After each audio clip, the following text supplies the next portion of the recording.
How to access data folders on Android without root. Hello everybody, welcome back to another video. In this video, we're gonna learn how we can access data folders on our Android device without using any kind of root. So without any further ado, let's begin with the video. But before beginning, I want you to make sure to hit that like, share, and subscribe icon.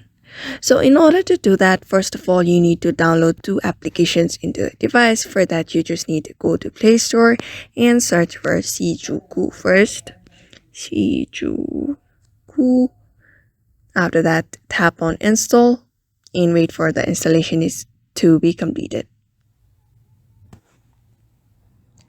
And the next thing I want you to download is Jade Archiver. Just type in Jade Archiver and tap on install and wait for the installation to be completed.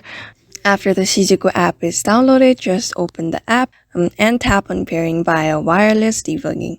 So just tap on pairing and then tap on developer options. After tapping on developer options, make sure the USB debugging is enabled. Just enable this option and tap on OK. After that, connect to Wi-Fi even if there is no internet connections. After that, here, turn on this wireless debugging option. You make sure to enable this option and tap on allow.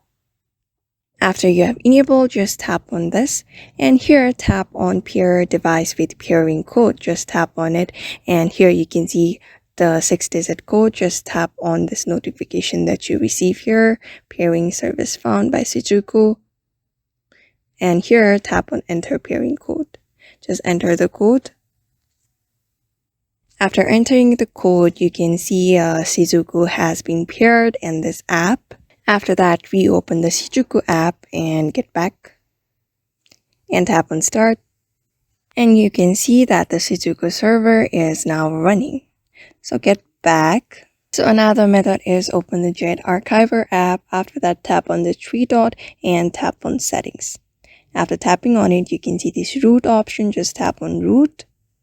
After that, tap on this type of root access. Just tap on it and tap on Shijuku. After that, enable all these three options and after that, try accessing your Android folder without any root. So therefore, by following this method, you can access your Android folder without any root. So I hope this video was helpful to you and thank you for watching this video.